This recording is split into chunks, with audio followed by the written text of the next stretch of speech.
Hi friends, स्वागत है आपका आपके अपने चैनल आद्यंत ज्ञान में। इस चैनल पर आपको एजुकेशन के हर एक टॉपिक से रिलेटेड कंटेंट मिलेगा।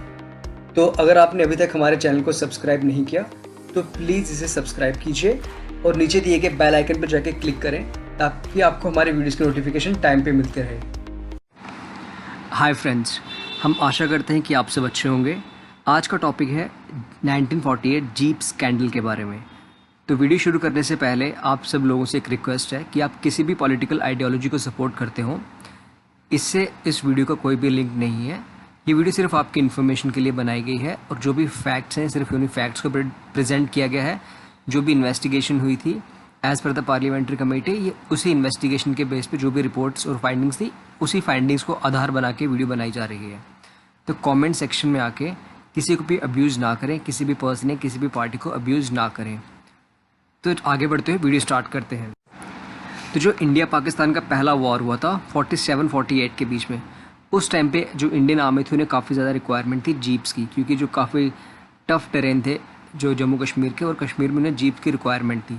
इंडियन आर्मी के पास शॉर्टेज थी 4603 जीप्स की। तो इसलिए उन्होंने क्या किया, इनिशियली 1000 जीप्स इंपोर्ट की यूएस से। हालांकि बाकी जीप्स वो इंपोर्ट कर सकते थे यूएस और कनाडा से, but due to some unknown reasons उन्होंने ऑप्ट किया कि वो यूके से जीप्स को मंगवाएंगे।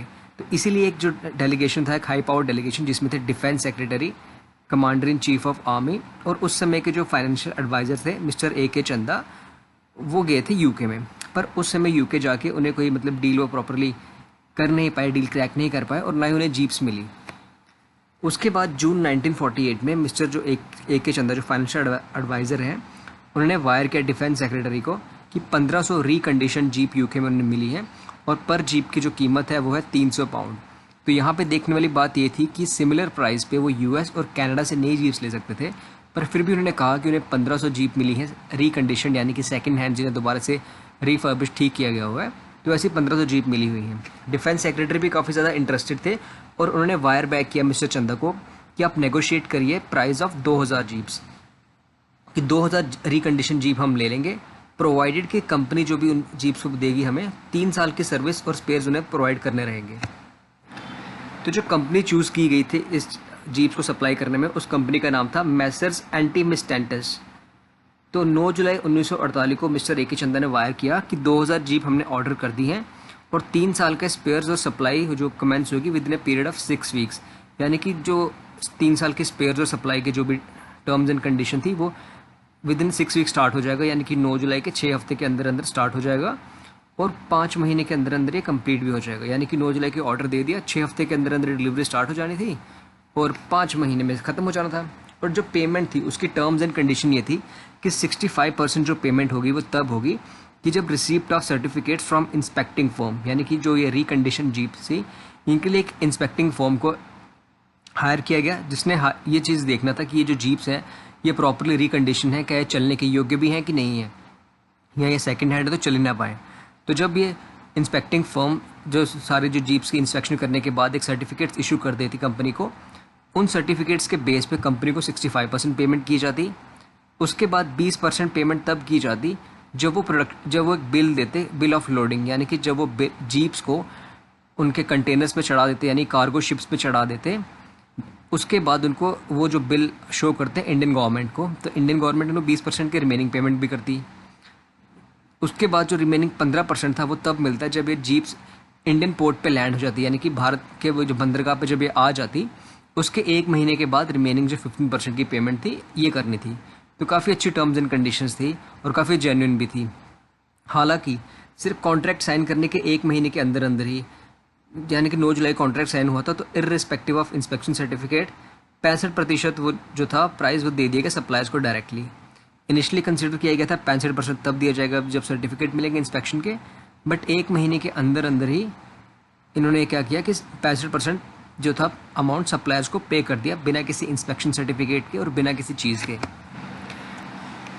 कृष्ण मेनन जो उस समय भारत के हाई कमिश्नर थे लंदन में, उन्होंने अग्री कर लिया कि एक सिर्फ 10% इंस्पेक्शन होगी जीप्स की, वो भी रैंडमली, और उसके अलावा जो बाकी जीप्स के जॉब कार्ड होंगे उन्हीं के बेसिस पे पेमेंट हो जाएगी। हालांकि पहले कंडीशन ये था कि सारी की सारी जीप्स जो होंगी उन सभी की इंस्पेक्शन होगी, बट कृष्ण मेनन ने ये चेंज करके उसको सिर्फ 10% कर दिया। इसके पीछे उनका मकसद क्या था ये तो कोई नहीं जान सकता। प्रॉबेबली रीज़न ये रह सकती है कि शायद उन्हें ये लगा कि इस टाइम पे जीप्स की रिक्वायरमेंट है, तो मे बी इंस्पेक्शन करने में टाइम वेस्ट हो जाए, या मे बी कुछ और रीज़न हो या कुछ और उनका इंटरेस्ट हो। इस बारे में हम कुछ कह नहीं सकते। उसके बाद जो कॉन्ट्रैक्ट था, कॉन्ट्रैक्ट के अनुसार पहली शिपमेंट जो स्टार्ट होनी थी वो 23 अगस्त को होनी थी स्टार्ट, और जो कंप्लीशन होनी थी इसकी जीप्स की शिपमेंट की वो होनी थी 9 दिसंबर 1948 को।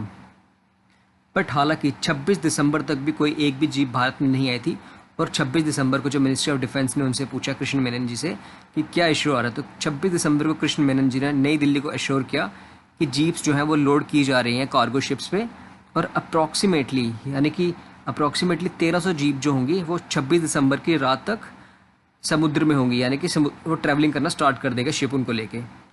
पहले जो कंसाइनमेंट थी जीप्स की वो आई 155 जीप्स लेके, क्योंकि जब कृष्ण मेनन जी ने कहा था कि 1300 जीप आएंगी, 1300 तो नहीं पहुंची, 155 जीप्स आई, और वो भी जीप्स जो थी वो अनसर्विसेबल थी, यानी कि वो चलाने योग्य ही नहीं थी। तो जैसे मद्रास पहुंची वो मार्च 1949 में, तो उस समय जो भारत पाकिस्तान का जो युद्ध था कश्मीर में, उसको सीज़ फायर हुए भी 2 महीने हो चुके थे। डिफेंस मिनिस्टर ने उसे रिफ्यूज़ कर दिया एक्सेप्ट करने को, क्योंकि वो जीप्स चल ही नहीं सकती थी। उसके बाद कृष्ण मेनन दोबारा गए उस कंपनी के पास, एंटी मिस्टेंटिस के पास, और वो कंपनी ही डिसअपियर हो गई like out of thin air. तो ये काफ़ी बड़ा सा मतलब एक स्कैंडल हो गया, क्योंकि इस कॉन्ट्रैक्ट की वैल्यू थी 80 लाख रुपए। उस समय के 80 लाख रुपए 1947 के, आज के समय के रफली अगला इन्फ्लेशन को भी कैलकुलेट करें तो 78 करोड़ रुपए इसके होते हैं। तो 78 करोड़ का घोटाला हो गया 1948 में, जब आपने जीप्स को ऑर्डर किया। इनिशियली कंडीशन ये थी कि 65% तब दी जाएगी अमाउंट जब इंस्पेक्टिंग फर्म इंस्पेक्शन करेगी, 20% तब दी जाएगी अमाउंट जब आप लोडिंग का बिल देंगे, और 15% तब दी जाएगी जब जीप्स इंडिया पहुंचेगी। 26 दिसंबर को मेनन जी कहते हैं कि 1300 जीप्स आ रही हैं, और अंत में होता क्या है कि मार्च में जीप पहुंचती हैं 155, और वो भी चलाने योग्य नहीं होती हैं। उसके बाद दोबारा कृष्ण मेनन जी से कांटेक्ट किया जाता है, इंडियन गवर्नमेंट उन्हें बोलती है कि जो कंपनी है एंटी मिस्टेंटिस, उन्हें बोले कि क्या इशू आ रहा है उनके पास, और वो कंपनी गायब हो जाती है।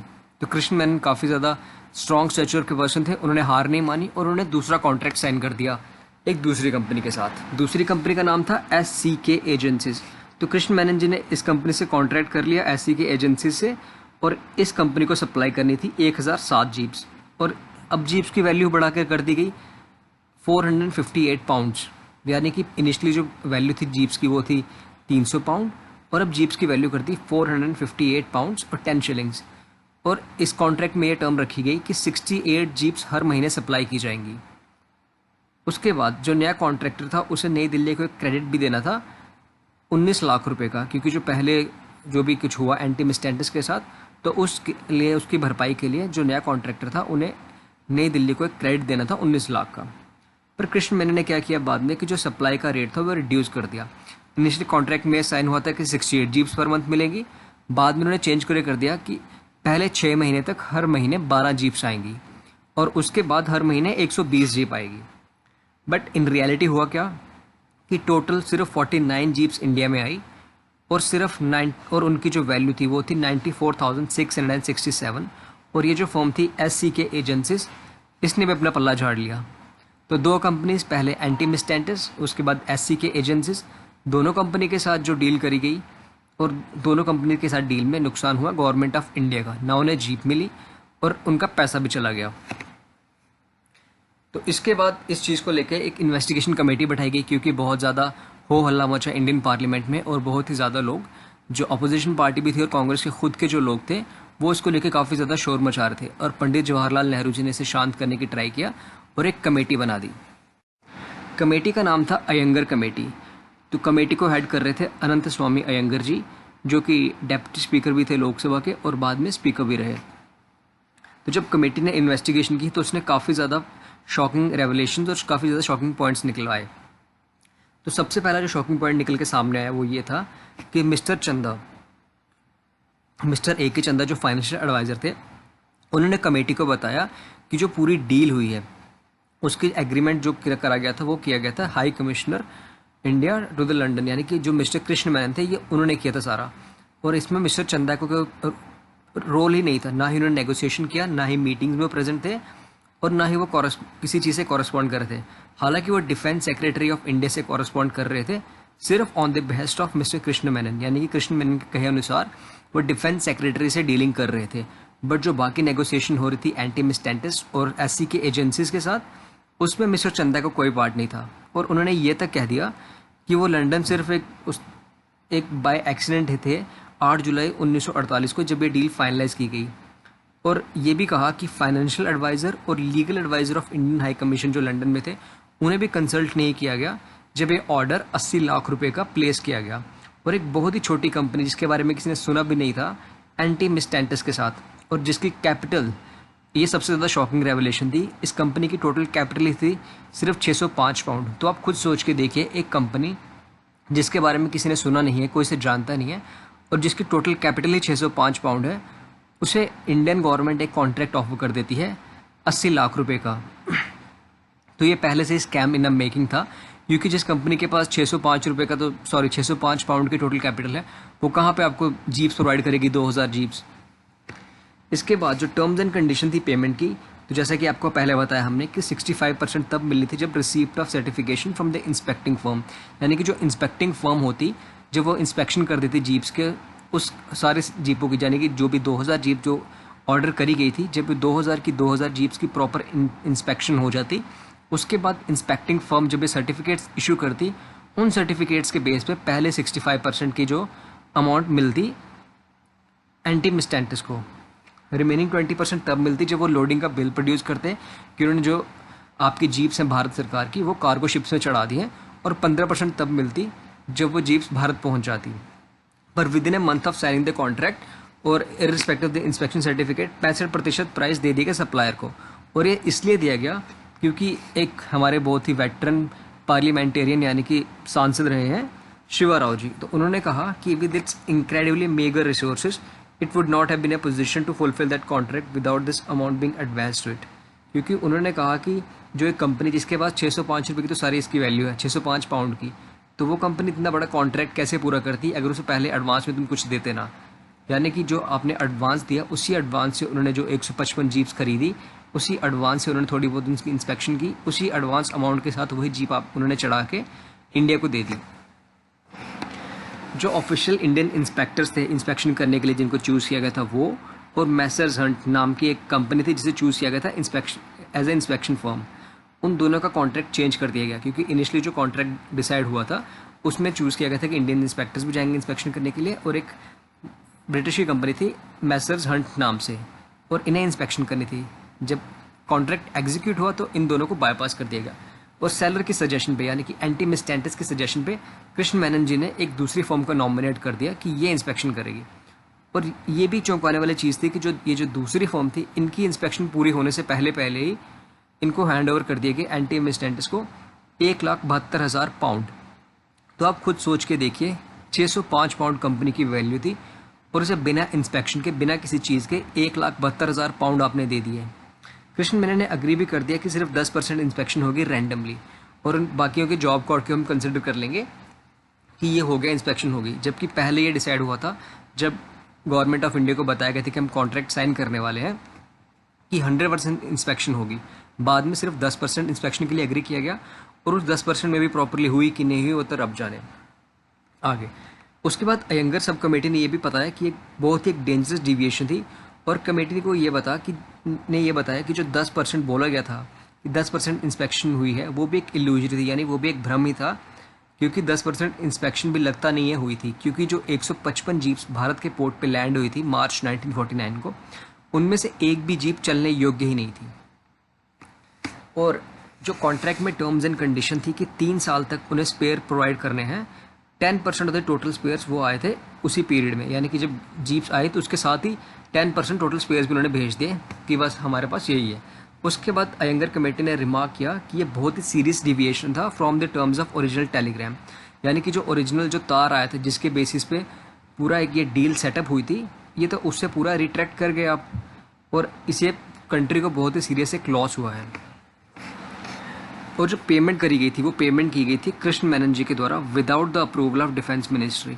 ये भी यहाँ पे काफ़ी बड़ा एक शॉकिंग रेवलेशन और एक एक्यूजेशन था कृष्ण मेनन के ऊपर कि उन्होंने डिफेंस मिनिस्टर के अप्रूवल के बिना ही पेमेंट कर दी एंटी मिस्टेंटिस को और एससी के एजेंसीज को भी। अयंगर सब कमेटी जो एक कमेटी खुद कॉन्स्टिट्यूट की गई थी कांग्रेस की पार्लियामेंट्री पार्टी के द्वारा, और उसने अपनी रिपोर्ट प्रेजेंट की जवाहरलाल नेहरू जी को 9 अप्रैल 1951 को। तो आगे जो हुआ वो और भी शॉकिंग है।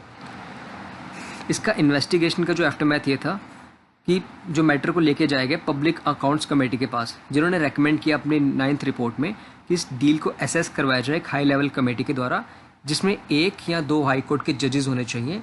और गवर्नमेंट ऑफ इंडिया ने 18 दिसंबर 1954 को कमेटी को बोला कि रिकन्सिडर कीजिए अपने पुराने रिकमेंडेशन। जब कमेटी ने रिफ्यूज़ कर दिया कि हम रिकन्सिडर नहीं करने वाले हैं, तो गवर्नमेंट ने अनाउंस कर दिया 30 सितंबर 1955 को कि केस क्लोज है। तो आप खुद सोच के देखिए, आप ही की गवर्नमेंट है, आप ही गवर्नमेंट के जो लोग हैं वो एक्विजिशंस लगा रहे हैं आप पे कि इसमें फ्रॉड हुआ है, इसमें एक स्कैम हुआ है। और ये तो किसी को भी समझ में आएगा कि एक स्कैम हुआ है, क्योंकि देखिए आपने ऑर्डर निकाला 8 मिलियन यानी कि 80 लाख रुपए का जीप्स की सप्लाई के लिए। इंडियन आर्मी को रिक्वायरमेंट थी, ठीक है, बहुत अच्छा। आपको सेम उसी टाइम पे आपको यूएस से जीप्स मिल गई, 1000 जीप्स आपने यूएस से ऑर्डर कर ली।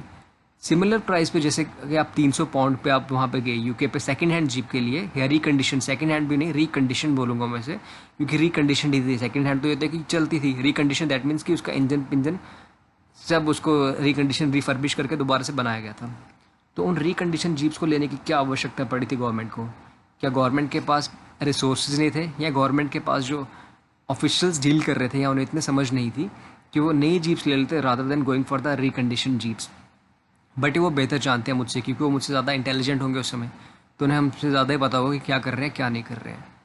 उसके अलावा जब ये अगर इनिशियली गलती हो भी गई उनसे, कि ठीक है आप मान लेते हैं कि आपसे इनिशियली गलती होती है, और आपको लगता है कि आपने जिस कंपनी पे ट्रस्ट किया एंटी मिस्टेंटिस, चाहे उसकी वैल्यू 605 पाउंड है, पर वो कॉन्ट्रैक्ट पूरा कर सकती है, इसीलिए आपने भरोसा करके उनको अपने 65% पेमेंट भी कर दिया, यानी कि 1,72,000 पाउंड आपने उनको पे कर दिया। Very good. पर उसके बाद जब जीप्स उन्हें सप्लाई करनी थी, कि उन्हें 6 महीने के अंदर अंदर जीप्स देनी थी, वो जीप कब पहुंचती है इंडिया में? वो जीप इंडिया में जो कॉन्ट्रैक्ट खत्म हो रहा था वो होना था कि 9 दिसंबर तक इंडिया में सारी जीप्स आ जानी चाहिए थी। 26 दिसंबर तक इंडिया में एक भी जीप नहीं पहुंची थी, और 26 दिसंबर को जब मेनन जी से पूछा गया तब वो कहते हैं कि नहीं, अब जीप्स यहाँ से निकल रही हैं। निकलते निकलते जीप्स इंडिया में पहुंचती हैं मार्च 1949 को, जब जिस पर्पज़ के लिए जीप्स मंगवाई गई थी, यानी कि भारत पाक युद्ध के समय जब ये जीप्स मंगवाई गई थी, उस युद्ध को समाप्त हुए भी 2 महीने हो चुके हैं। जीप्स आती हैं, ठीक है, आर्मी जब चेक करती है उन्हें, तो उनमें से एक भी जीप चलने योग्य नहीं निकलती है। ऑर्डर किया गया था 2000 जीप्स का, जीप आती हैं पोर्ट पे 155। कॉन्ट्रैक्ट में था कि 3 साल तक के स्पेयर पार्ट्स प्रोवाइड करेंगे। स्पेयर पार्ट आते हैं इनिशियली सिर्फ 10% स्पेयर पार्ट आता है, जो जीप्स आई थी 155 उनके 10% स्पेयर पार्ट आ जाते हैं, और बस उसके बाद कंपनी गायब हो जाती है।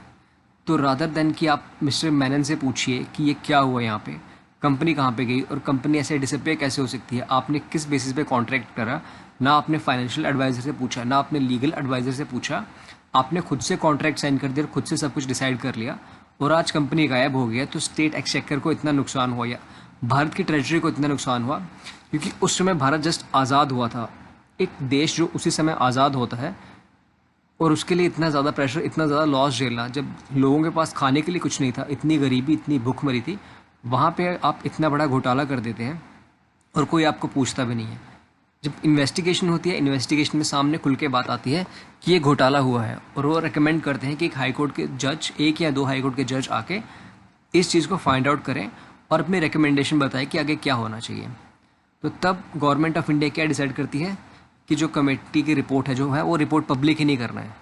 उस रिपोर्ट को उन्होंने वहीं पे शेल्व कर दिया और डिसाइड कर दिया कि इन्वेस्टिगेशन क्लोज्ड है, कोई स्कैम हुआ ही नहीं है। तो वो 80 लाख रुपए गए कहाँ पे? जो जीप्स आपने ऑर्डर की थी वो जीप्स आई क्यों नहीं? अगर वो जीप्स का कोई स्कैम नहीं हुआ है इनिशली, तो फिर पहला जो कॉन्ट्रैक्ट था एंटी मिस्टेंटिस से, वो एससी के एजेंसीज को क्यों दिया गया? पहली बार जो 155 जीप्स आई थी वो 155 में से 155 जीप्स ख़राब क्यों थी? दूसरी बार टोटल 49 जीप्स क्यों आई? क्यों इतना ज़्यादा नुकसान उठाना पड़ा? और उसके बाद आप सुनिए, आगे देखिए। 3 फरवरी 1956 को मिस्टर कृष्ण मेनन को अपॉइंट कर दिया गया यूनियन कैबिनेट में as a minister without portfolio, यानी कि उन्हें रिवॉर्ड दिया गया रादर देन उन्हें पनिश करने का या उन्हें उनकी अथॉरिटी को छीनने का उनसे उन्हें रिवॉर्ड दिया गया। 1956 में उन्हें मिनिस्टर बना दिया जाता है, कैबिनेट में उन्हें, यूनियन कैबिनेट में उन्हें इंडक्ट कर लिया जाता है, मिनिस्टर विदाउट पोर्टफोलियो। और सब्सिक्वेंटली अप्रैल 1957 में उन्हें भारत का रक्षा मंत्री बना दिया जाता है। तो आप खुद सोच के देखिए, ट्रैवर्सिटी ऑफ जस्टिस इससे बड़ी क्या होगी कि वो पर्सन जिसने इतना बड़ा स्कैम कर दिया, जिसने हमारे देश को लूट लिया, उस पर्सन को ही बना दिया गया डिफेंस मिनिस्टर। तो आगे देखते हैं। तो फ्रेंड्स, आप लोग सोच रहे होंगे, क्योंकि ये मैंने इस वीडियो में बताया है कि जो रिपोर्ट थी वो पब्लिक नहीं हुई थी, तो हम इतनी बड़ी लंबी वीडियो बना के किस बेसिस पे आपको ये बता रहे हैं कि ऐसा कुछ हुआ है। तो जो कमेटी थी, अयंगर कमेटी, इसके 2 मेंबर्स थे, सुरेंद्र नाथ द्विवेदी और एस भार्गव। उन्होंने बाद में अपनी एक बुक निकाली थी, पॉलिटिकल करप्शन इन इंडिया। तो ये इस बुक के एक्सपर्ट्स हैं और बहुत ही ज़्यादा आपको पब्लिक डोमेन पे आर्टिकल्स मिल भी जाएंगे, आर्काइव में मिल जाएंगे जीप स्कैंडल के बारे में। तो उसी इन्वेस्टिगेशन, जो अयंगर कमेटी की जो इन्वेस्टिगेशन थी, उसमें बहुत सारी चीज़ें निकल के सामने आई थी, जिसके बारे में हम आपको थोड़ा सा और बता देते हैं। तो जो कश्मीर में जो लड़ाई चल रही थी, उस टाइम पे एक और कॉन्ट्रैक्ट साइन किया गया था मिस्टर कृष्ण मेनन जी के ही द्वारा, जिसमें ये डिसाइड किया गया था एक कंपनी को, इंडियन आर्मी को राइफल्स और एमिनेशंस प्रोवाइड करने हैं।